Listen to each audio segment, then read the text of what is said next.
ಮಕ್ಕಳು ಬಾಯಿ ತುಂಬ ಮಾತನಾಡಬೇಕು. ಆ ನಿಟ್ಟಿನಲ್ಲಿ ಅವರಲ್ಲಿ ಮಾತನಾಡುವ ಕಲೆಯನ್ನು ಬಾಲ್ಯದಲ್ಲೇ ತುಂಬಬೇಕೆಂದು ಗೋಣಿಕೊಪ್ಪಲು ಗ್ರಾಮ ಪಂಚಾಯಿತಿ ಉಪಾಧ್ಯಕ್ಷ ಪ್ರಮೋದ್ ಗಣಪತಿ ಕಿವಿಮಾತು ಹೇಳಿದರು.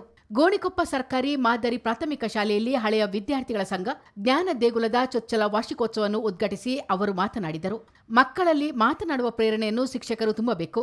ತಮ್ಮೊಳಗಿನ ವಿಚಾರವನ್ನು ಪ್ರಸ್ತುತಪಡಿಸಲು ಅಂಜುವ ವಿದ್ಯಾರ್ಥಿಗಳಿಗೆ ಆತ್ಮವಿಶ್ವಾಸ ತುಂಬುವ ಕೆಲಸವನ್ನು ಶಿಕ್ಷಕರು ಮಾಡಬೇಕು ಎಂದು ಪ್ರಮೋದ್ ಗಣಪತಿ ಹೇಳಿದರು.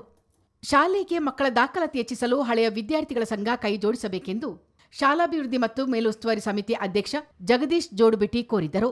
ಸಮಾಜದ ಪ್ರತಿಯೊಬ್ಬರೂ ಮಕ್ಕಳ ಕಲಿಕೆಯಲ್ಲಿ ತೊಡಗಿಸಿಕೊಳ್ಳಬೇಕೆಂದರು. ಮುಖ್ಯೋಪಾಧ್ಯಾಯ ಎಚ್.ಕೆ. ಕುಮಾರ್, ಗ್ರಾಮ ಪಂಚಾಯತ್ ಸದಸ್ಯ ಬಿಎನ್ ಪ್ರಕಾಶ್, ಮಂಡ್ಯದ ಪ್ರಗತಿಪರ ರೈತ ಸೋಮಶೇಖರ್ ಸಂದರ್ಭೋಚಿತವಾಗಿ ಮಾತನಾಡಿದರು. ಈ ಶಾಲೆಗೆ ಭಾವನಾತ್ಮಕವಾದ ವಾತಾವರಣವನ್ನ, ಪೂರಕವಾದ ವಾತಾವರಣವನ್ನ ನಮ್ಮ ಎಸ್ಡಿಎಂಸಿ ಸಮಿತಿ ಮತ್ತು ಶಾಲೆಯ ಶಿಕ್ಷಕರ ವೃಂದ ಎಲ್ಲರೂ ಕೂಡಿ ರೂಢಿಯಾಗಿರ್ತೇವೆ ಅಂತ ಹೇಳಲಿಕ್ಕೆ ಹೆಮ್ಮೆ ಪಡುತ್ತೇವೆ.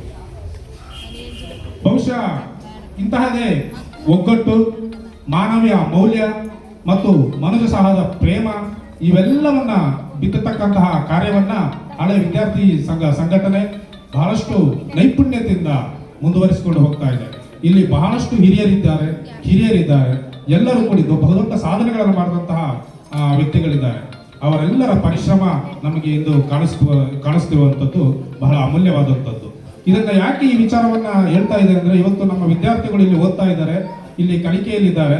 ಮುಂದಿನ ದಿನಗಳಲ್ಲಿ ತಾವು ಕೂಡ ದೊಡ್ಡ ಸಾಧನೆಗಳನ್ನ ಮಾಡಿದಾಗ ಈ ಶಾಲೆಯನ್ನ ತೊರೆದು ಬೇರೆ ಏನೋ ವೃತ್ತಿಯ ಬಾಂಧವ್ಯದ ಕಡೆ ಅಂಟಿಕೊಂಡಾಗ ಬಹುಶಃ ಈ ಶಾಲೆಯ ಬಗ್ಗೆ ಒಂದಷ್ಟು ಗಮನ ಹರಿಸುವುದು ನಿಮಗೆ ಈ ವಿಚಾರ ಪ್ರೇರಣೆ ಆಗಬೇಕು ಅನ್ನೋ ಕಾರಣಕ್ಕೆ ನಾವು ಇದನ್ನ ಪದೇ ಪದೇ ಹೇಳ್ತಾ ಇರುವಂತದ್ದು. ಈ ಶಾಲೆಯ ಉಳಿಯುವಿಕೆ ಮತ್ತು ಬೆಳೆಯುವಿಕೆ ಈ ಎರಡರ ನಡುವೆಯೂ ಸೇತುಬದ್ಧವಾಗಿ ನಿಂತುಕೊಳ್ಳುವಂಥದ್ದು ಹಳೆಯ ವಿದ್ಯಾರ್ಥಿಗಳು.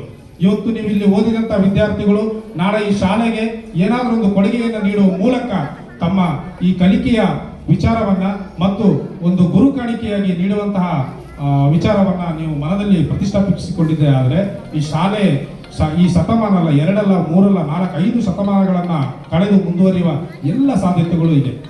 ಹೀಗಾಗಿ ಈ ಶಾಲೆಗೆ ಹೆಚ್ಚಿನ ದಾಖಲಾತಿಗಳು ಇಡೀ ಜಿಲ್ಲೆಯಲ್ಲೇ ಪ್ರಥಮ ಅನಿಸಿಕೊಂಡಿದೆ. ಬಹುಶಃ ಮತ್ತಷ್ಟು ದಾಖಲಾತಿಯ ಅನಿವಾರ್ಯತೆ ಇದೆ. ಇನ್ನಷ್ಟು ಮಕ್ಕಳ ಸಂಖ್ಯೆ ಹೆಚ್ಚಾಗಬೇಕಾಗಿದೆ. ಆ ಕಾರ್ಯಕ್ರಮದಲ್ಲೂ ಕೂಡಿ ಹಳೆಯ ವಿದ್ಯಾರ್ಥಿಗಳ ಸಂಘಟನೆ, ಈ ಶಾಲೆಯ ಪೋಷಕರು ಎಲ್ಲರೂ ಕೂಡಿ ಕೈ ಜೋಡಿಸಿದ್ದೆ ಆದರೆ ಈ ಶಾಲೆ ಮತ್ತಷ್ಟು ಮೇರು ಪರ್ವತವಾಗಿ ಎದ್ದು ನಿಂತುಕೊಳ್ಳಲಿಕ್ಕೆ ಯಾವುದೇ ಅಂಜಿಕೆ ಇಲ್ಲ ಮತ್ತು ಅಳುಕು ಇಲ್ಲ. ಆ ನಿಟ್ಟಿನಲ್ಲಿ ನಾವೆಲ್ಲರೂ ಕೂಡಿ ಕಾರ್ಯಪ್ರವೃತ್ತರಾಗುವ ಮೂಲಕ ಈ ಶಾಲೆಯ ದಿಗ್ಗುಣ ಏಳಿಗೆಗೆ ನಾವೆಲ್ಲ ಶ್ರಮಿಸೋಣ. ಹಗಲು ಇರುಳು ಅನ್ನದೇ ಈ ಶಾಲೆಯ ಬಗ್ಗೆ ಚಿಂತೆಯನ್ನು ಹರಿಸೋಣ. ಮತ್ತಷ್ಟು ಖಾಸಗಿ ಶಾಲೆಯ ವಾತಾವರಣವನ್ನು ಕಟ್ಟಿಕೊಡುವ ಹೊಂಗನಸಿನೊಂದಿಗೆ ಈ ಶಾಲೆಯ ಬದಲಾವಣೆಗಾಗಿ ನಾವು ಮತ್ತು ಈ ಎಸ್ಡಿಎಂಸಿ ಸಮಿತಿ ಮತ್ತು ಶಾಲೆಯ ಶಿಕ್ಷಕರಿಂದ ಎಲ್ಲರ ಸಹಕಾರದೊಂದಿಗೆ ಬದಲಾವಣೆಯ ಪರ್ವಕ್ಕೆ ಮುನ್ನುಡಿಯನ್ನಿಟ್ಟಿದ್ದೇವೆ, ನಾಂದಿಯನ್ನು ಆಡಿದ್ದೇವೆ. ಬಹುಶಃ ಅದು ಇನ್ನೊಂದು 2 ವರ್ಷಗಳ ಕಾಲದಲ್ಲಿ ಸಂಘದ ಅಧ್ಯಕ್ಷ ಮಣಿಕಂಠ ಅಧ್ಯಕ್ಷತೆ ವಹಿಸಿದ್ದರು. ನಿವೃತ್ತ ಶಿಕ್ಷಕ ದೇವಯ್ಯ, ಹೋಟೆಲ್ ಉದ್ಯಮಿಗಳಾದ ಪ್ರಮೋದ್ ಕಾಮತ್, ಶಾಂತಾರಾಮ್ ಕಾಮತ್, ಗ್ರಾಮ ಪಂಚಾಯತ್ ಸದಸ್ಯರಾದ ಗೀತಾ, ಹಳೆಯ ವಿದ್ಯಾರ್ಥಿ ಸಂಘದ ಸುರೇಶ್ ರೈ, ಬಿಇ ಕಿರಣ್, ಸುಬ್ರಮಣಿ, ಸುರೇಶ್ ಮತ್ತಿತರರು ಹಾಜರಿದ್ದರು. ಈ ಸಂದರ್ಭ ವಾರ್ಷಿಕ ದತ್ತಿ ನಿಧಿ ನೀಡಿ ಬಹುಮಾನವನ್ನು ವಿತರಿಸಲಾಯಿತು. ವಿದ್ಯಾರ್ಥಿಗಳಿಂದ ವಿಜ್ಞಾನ ಪ್ರದರ್ಶನ, ನೃತ್ಯ, ಮ್ಯಾಜಿಕ್ ಶೋ, ಹಾಡು ಮತ್ತಿತರ ಮನೋರಂಜನಾ ಚಟುವಟಿಕೆಗಳು ನಡೆದವು. ಚಿತ್ತಾರಕ್ಕಾಗಿ ಅರುಣ್ ಕುಮಾರ್, ಗೋಣಿಕೊಪ್ಪ.